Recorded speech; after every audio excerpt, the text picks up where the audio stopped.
അസ്സലാമു അലൈക്കും. Hi friends, welcome back to our YouTube channel. അപ്പൊ ഇന്ന് നമ്മള് ചെയ്യാൻ പോകുന്നത്, ഇന്ന് പ്രത്യേകിച്ച് ഒന്നും ചെയ്യാൻ പോകുന്നില്ല. നമ്മള് വെല്ലുമിച്ചിനെ കൊണ്ട് ഇരുത്തിയിട്ടുണ്ട് കഥ കേൾക്കാൻ. കഥ കേൾക്കാൻ.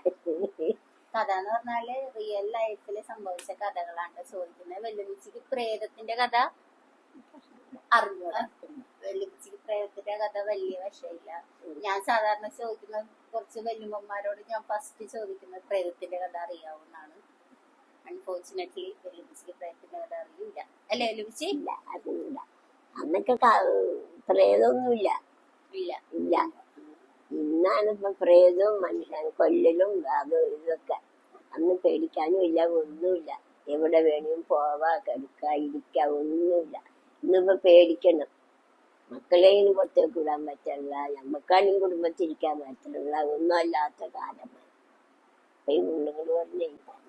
ഇത് കഥ എന്ന് പറയുന്നത് കഥയല്ല, റിയൽ ലൈഫിലൊക്കെ മുമ്പ് പണ്ടൊക്കെ നടന്ന കഥകളാണ്. അതായത് നമ്മളിപ്പോ നിങ്ങളുടെ വീട്ടിലാണെന്നുണ്ടെങ്കിലും വെല്ലുമ്മയാ വെല്ലുപ്പയാ ഒക്കെ ഉണ്ടെന്നാണെങ്കിൽ നിങ്ങൾ അവരോട് അവരുടെ കഥ ചോദിച്ചു കഴിഞ്ഞാൽ, പ്രേതത്തിന്റെ അല്ല ഞാൻ ഉദ്ദേശിക്കുന്ന, അവരുടെ റിയൽ ലൈഫിലൊക്കെ കഥ ചോദിച്ചു കഴിഞ്ഞാല് ഒരുപാട് കഥകൾ കേൾക്കാനുണ്ടാവും. വെല്ലുമിച്ചിക്ക് എത്ര മക്കളാണ്? എനിക്ക് 4 മക്കള്. ഏറ്റവും മൂത്തത് കൊടിയുത്തല്ലുണ്ട്. കൊടിയുത്തല്ല, ഞങ്ങളുടെ വീട് കൊടിയുത്തല്ല, ആലുവ കൊടിയുത്തല്ലാണ് മൂത്ത മോൻ. പിന്നെ ഇത് 2ാമത്തെ മോന്. 3ാമത്തെ മോൻ എടത്തലയിൽ താമസിക്കുന്നു. 2ാമത്തെ മോനെ മോനുണ്ടായി, അത് മരിച്ചുപോയി. 3ാമത്താണ് ഇത്. 3ാമത്തതാണ്. പിന്നെ 4ാമത്തത് അവിടെ ഉണ്ട്, എടത്തല. അപ്പൊ വന്നിട്ട് 10-15 ദിവസമായി. മക്കൾക്ക് വിളിച്ചിട്ട് വന്ന് അങ്ങനെ നിക്കാണ്. നാളെ ഞങ്ങൾ പോകും. അപ്പൊ കഥ എന്നും പറഞ്ഞിട്ട് ഉരുളങ്ങനെ പറഞ്ഞു, അങ്ങനെ കഥ പറഞ്ഞു. അയ്യോ വെല്ലുമിച്ചി ഇല്ല ഇല്ല ഇല്ല ഇല്ല ഇല്ല ഇല്ല ഇല്ല. സങ്കടം എന്തിനൊക്കെ വന്ന വെല്ലുമിച്ചിക്ക്? പോകുന്നതിന്റെ ആണോ? പോകുന്നതിന്റെ സങ്കടമാണോ വന്നേക്കുന്നത്? വെല്ലുമിച്ചി പണ്ടത്തെ എന്തെങ്കിലും കഥ? പിന്നെ എന്റെ വീട്ടില് 5 മക്കളാണ്. ഞങ്ങൾ 5 മക്കൾ, 5 പെണ്ണും 2 ആണും. പിന്നെ ഉമ്മായും ബാപ്പായും മരിച്ച്, 2 ആങ്ങളാരും മരിച്ച്, 3 ചേർത്തിമാര് മരിച്ച്, എന്റെ അനിയത്തിയൊന്നുണ്ടായി, അത് മരിച്ച്. പിന്നെ ആങ്ങളമാരും മരിച്ച്. അതിന്റെ കെട്ടിയന്മാരുണ്ട്, മക്കളുണ്ട്. എന്റെ വീട് വാഴക്കാലാണ്. ഞാൻ അവിടെ പോയിട്ട് വന്നപ്പോ മക്കള് വിളിച്ച്, മക്കള് വന്ന് എന്നെങ്കിലും കൊണ്ടുവന്നേക്ക് എനിപ്പിച്ചു. സാധാരണ വെല്ലുമിച്ചിക്ക് അങ്ങനെ ഓർമ്മയില്ല. 2ാമത്തെ കാര്യം, വെല്ലുമിച്ചിക്ക് പ്രേതത്തിൽ ഒരു കഥയറിയില്ല. പ്രത്യേകിച്ച് വെല്ലുമിച്ചിന്റെ പ്രേതത്തിന്റെ കഥയല്ലാതെ വെല്ലുമിച്ചിന്റെ കഥകൾ ഇങ്ങനെ കേൾക്കും. ഓരോ കഥകളും വെല്ലുമിച്ചി എന്റെ അടുത്ത് പറഞ്ഞിട്ടുണ്ട്, ഓൾറെഡി പറഞ്ഞിട്ടുണ്ട്. അതില് പ്രത്യേകം എന്താന്ന് വെച്ചാൽ സ്വന്തം മോൾക്ക് പോലും ആ കഥ അറിയില്ല. അന്നൊക്കെ ഉമ്മാക്ക് കഥ അറിയില്ല, പക്ഷെ പല കഥകളും എനിക്കറിയാം. പക്ഷെ അതിപ്പോ ഞാൻ പറയൂല.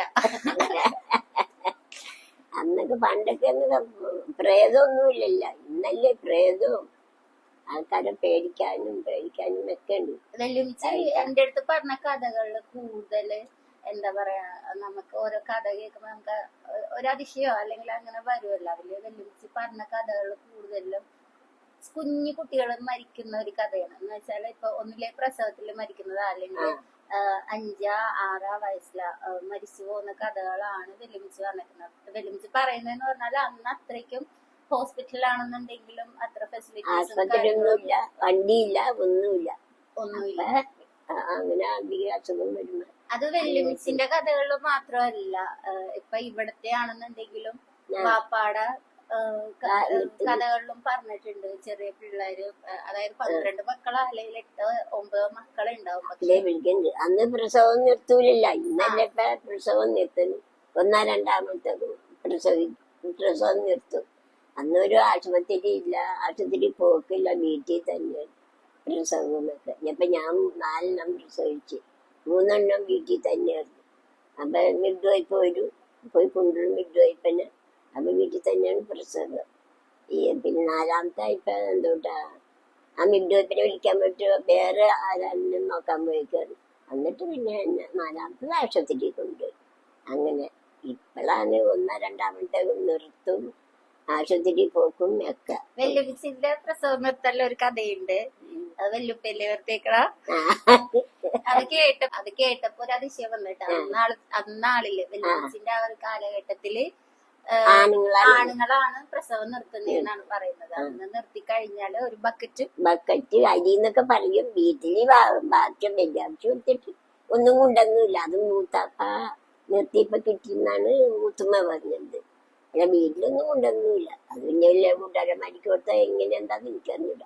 ഞാൻ അറിഞ്ഞൂല. പോയി പ്രസവം നിർത്തേണ്ടി വന്നു കഴിഞ്ഞപ്പോ അല്ല ഞാൻ നിർത്തിയിട്ടൊന്നുമില്ല. പിന്നെ കൂട്ടുകാരന്മാരൊക്കെ ഇങ്ങനെ പറഞ്ഞു ഇങ്ങനെ പോയി നിർത്തിയില്ലോ അതാന്നൊക്കെ പറഞ്ഞപ്പോ ഞാൻ അറിയാം. പുള്ളിയുടെ അന്ന് ആ നാളിലെല്ലാവരും ആണുങ്ങളായിരുന്നു പ്രസവം നിർത്തണെന്നാണ് പറയുന്നത്. ഇപ്പോഴാണ് പെണ്ണുങ്ങള് നിർത്തല്. പെണ്ണുങ്ങൾക്ക് പ്രസവിക്കാൻ പറ്റൂല. രണ്ടാമത്തേക്കും പ്രസവം നിർത്തല്. അങ്ങനെയൊക്കെ ഇപ്പത്തെ പ്രസവിക്കാൻ പറ്റുന്നല്ല. വെല്ലുവിളിച്ച് ഇപ്പൊ പെൺപിള്ളേർക്ക് കല്യാണമേ വേണ്ടെന്നാണ് പറയുന്നത്. വെല്ലുവിളിച്ചിന്റെ അഭിപ്രായം എന്താണ് അതില്? വേണ്ടെന്ന് പറഞ്ഞാൽ പറ്റൂല. ഇല്ല വേണം കല്യാണം കഴിച്ചിട്ട് അല്ലെങ്കിൽ പിന്നെ ഏതെങ്കിലും ആൺപിള്ളേരെ കണ്ട് പിന്നെ അതിന്റെ പുറകെ പോകും. അങ്ങനെയൊക്കെ. അപ്പൊ ഇപ്പൊ കണ്ടില്ലേ പഠിക്കാൻ ആൺപിള്ളേരും പെൺപിള്ളേരും പഠിക്കാൻ പോകും. അവരാരെങ്കിലും കണ്ട് സ്നേഹിച്ച് അവരൊരിക്കലും ഇഷ്ടപ്പെട്ട ആൾക്കാരുടെ പോകും. കല്യാണം കഴിക്കണ്ടെന്നും പറയാൻ പറ്റില്ല. വെല്ലുവിളിക്ക് സ്നേഹിച്ചു പോണതില് വലിയ താല്പര്യമില്ല അല്ലെ? എനിക്ക് ഇഷ്ടമല്ല. അതൊന്നും ഇഷ്ടമല്ല. സ്നേഹിച്ച് പോയിട്ട് പിന്നെ കല്യാണം കഴിക്കുന്നത് ഇഷ്ടമാണ്. അത് കഴിക്കാം. അത് കഴിക്കാം. ഒളിച്ചോടി പോകുന്നതിന് താല്പര്യമില്ല. ഇല്ല അവനോ എനിക്ക് ഇഷ്ടപ്പെട്ടെന്ന് പറയുമ്പോ ഒരു പാവപ്പെട്ട പെൺകൊച്ചിനെ വിളിച്ചിട്ടുണ്ടെന്ന് നമുക്ക് ഇഷ്ടമാണ്. അതിന് സമ്മതമാണ്. വേറൊരു സ്നേഹിച്ച അവര് പോകാതിരിക്കും നല്ലത്. മനവാപ്പാനെ വിഷമിച്ചിട്ട് പോണത് ഇഷ്ടമല്ല. നോട്ട് ദ പോയിന്റ് അല്ലേ? അവർക്കപ്പൊ ഒരു പ്രയാസാവൂലേ?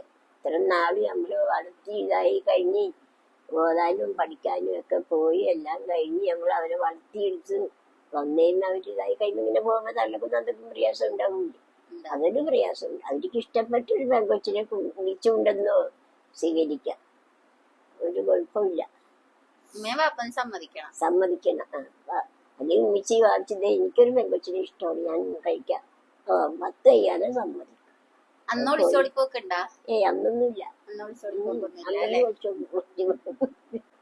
കഥയൊന്നും പറച്ചിലൊന്നുമില്ല. അപ്പോഴാണ് കഥ. അപ്പൊ എനിക്കൊരു ജീവിതം അവരവന് എവിടെയെങ്കിലും ബാപ്പന്മാരൊക്കെ എവിടെയെങ്കിലും നായരിക്ക് പോയി ജോലി കൊണ്ടുവന്ന് തരും. അതൊരു തോർത്തല്. എൻ്റെ ഉപ്പായൊക്കെ തോർത്തല് എറണാകുളത്തെ ജോലിക്ക് വേണം. ഒരു തലക്ക അരി, ഒരു തലക്ക പഞ്ചസാര, ചായപ്പൊടി, കടി എന്തെങ്കിലും കൊണ്ടുവന്ന് കെട്ടിയിട്ട് ഇങ്ങനെ ഒരു തലക്ക എറണാകുളത്ത് നിന്നൊക്കെ നടന്നു വരാം. അന്ന് ബസ്സൊന്നുമില്ല, നടന്നു വരില്ല. അതങ്ങനെ നടന്ന് എറണാകുളത്തൊക്കെ പോയി ജോലി എടുത്ത് കൊണ്ടുവന്ന് കഴിഞ്ഞ കരിയിലൊക്കെ അടിച്ചോണ്ടല്ല. അല്ല വെറും ഗ്യാസും ഇതൊന്നുമില്ല, കുറ്റിയടുപ്പ് അതൊന്നുമില്ല. ഈ പുറത്ത് കരിയില അടിച്ചത്. അപ്പൊ ഞങ്ങള് വെളുപ്പിനെയും പോകും. മഞ്ഞ് മാറണമുമ്പായിട്ട് വെയിലാവണമുമ്പായിട്ട് വേഗം പോയി ചാക്കിൽ അടിച്ച് വാരി കൊണ്ടുവന്ന് പുറത്തിട്ട് ഒരടുപ്പും 3 കല്ലും കൂട്ടി വെച്ച് അടുപ്പും കൂട്ടി അവിടെ ഇരുന്ന് ഒരു പലകയിട്ട് കൊണ്ടും ഒക്കെ ആയിട്ട് ഇരുന്ന് ആദ്യം ചായ കളിപ്പിക്കും, പിന്നെ ചോറ് വെക്കും, പിന്നെ കറി വെക്കും. അടുപ്പത്ത് എല്ലാം വിടിവിടിയിരുന്നു. കഥ ഇത്രേ ഉള്ളൂ അല്ലേ? നിങ്ങള് അതെ അല്ലെങ്കിൽ നിങ്ങളുടെ എന്തെങ്കിലും നിങ്ങൾ പറ. അപ്പൊ എനിക്ക് കേൾക്കല്ല. കൂടുതൽ കഥ കേൾക്കാനാണ് ഇഷ്ടം. എന്തെങ്കിലും കഥ പറഞ്ഞു കഴിഞ്ഞാൽ വെല്ലുവിളിക്ക് അത് ടെൻഷൻ അടിക്കാനാണ് വെല്ലുവിളിച്ചിയുടെ ഏറ്റവും വലിയ ഹോബി എന്ന് പറയുന്നത്. നിസ്സാരം വേറൊന്നുമല്ല. ഇപ്പൊ നമ്മൾ ആരെങ്കിലും ഫുഡ് കഴിച്ചില്ല എന്നാണെങ്കിൽ വെല്ലുവിളിച്ച് നമ്മള് ഫുഡ് കഴിക്കണ വരെ വെല്ലുവിളിക്ക് ഒരു സമാധാനം ഉണ്ടാവില്ല. ഫുള്ളേ ഫുഡ് കഴിച്ചോന്ന് ചോദിച്ചോണ്ടിരുന്നാണ്. അതാണ് വെല്ലുവിളിച്ചിയുടെ ഹോബി. എന്തെങ്കിലും ഒരു കണ്ടന്റ് കിട്ടാൻ കാത്തിരിക്കുകയാണ് വെല്ലുവിളിക്ക് ടെൻഷൻ. അതെ, എനിക്ക് അങ്ങനെയാണ്. മക്കളെ ഒന്നും കഴിച്ചില്ലെങ്കില അല്ലെങ്കിൽ എവിടെയും പോയിട്ടുണ്ടെങ്കിൽ വന്നില്ലെങ്കിൽ എനിക്ക് ഭയങ്കര പ്രയാസം. അപ്പ നമ്മൾ ഇനിയൊന്നും ഇല്ലല്ലോ ലുച്ചി കഥ. ഇനി നിങ്ങള് കഥ പറ. അല്ല നിനക്ക് അറിയാവുന്ന നീ പറ. കഥയല്ല, കഥ എനിക്കൊന്നും അറിഞ്ഞൂട. അന്നൊന്നും കഥയൊന്നും ഇല്ലല്ലോ മോളെ. ജീവിതമാണ്, കഥയൊന്നുമില്ല. കഥയൊന്നും പറയാനും സമയവും ഇല്ല, അറിയാനും പാടില്ല.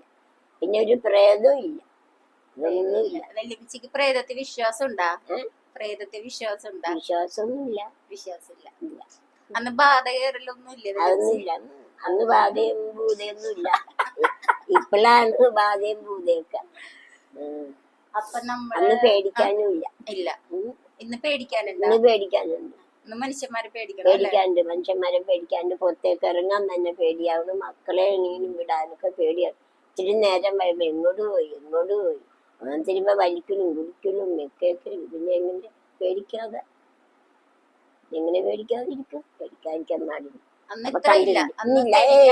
പേടിക്കാനില്ല. ഇങ്ങനെ അന്നിങ്ങനെ കുടിക്കില്ല, വലിക്കില്ല, ഒരു ഇത് ഒന്നുമില്ല. അപ്പൊ ഇത്ര ഉള്ളൂ നമ്മുടെ വെല്ലുമിച്ചിയുടെ കഥ. ഒരു മുത്തശ്ശി കഥ അല്ലെ? മുത്തശ്ശി കഥ. ഒരു മുത്തശ്ശി കഥ. അപ്പൊ നിങ്ങളുടെ വീട്ടിലും ഇങ്ങനെയൊക്കെ വെല്ലുമ്മമാരുണ്ടെന്നാണെങ്കിൽ കഥയൊക്കെ ചോദിച്ചു നല്ല രസമാണ് കേട്ടിരിക്കാനായിട്ട്. പണ്ടത്തുള്ള കഥകള്, പണ്ടത്തെ അവരുടെ എക്സ്പീരിയൻസും കാര്യങ്ങളൊക്കെ ചോദിച്ചിരിക്കാൻ. ഏത് നേരം ഫോണില് കുത്തിക്കൊണ്ടിരിക്കാണ്ട് അല്ലേ? അവർക്കൊരു സന്തോഷമാവും. അത് തന്നെ, അവർക്കും അവരുടെ ഒരു ഇത് പറയുമ്പോ അവർക്കും സന്തോഷമാവും. അപ്പൊ ഇത്ര ഉള്ളു നമ്മുടെ വീഡിയോ. അപ്പൊ ചാനൽ ഇഷ്ടമായെങ്കിൽ ലൈക്ക് ചെയ്യുക, ഷെയർ ചെയ്യുക, സബ്സ്ക്രൈബ് ചെയ്യുക. ബൈ. അസ്സലാമു അലൈക്കും.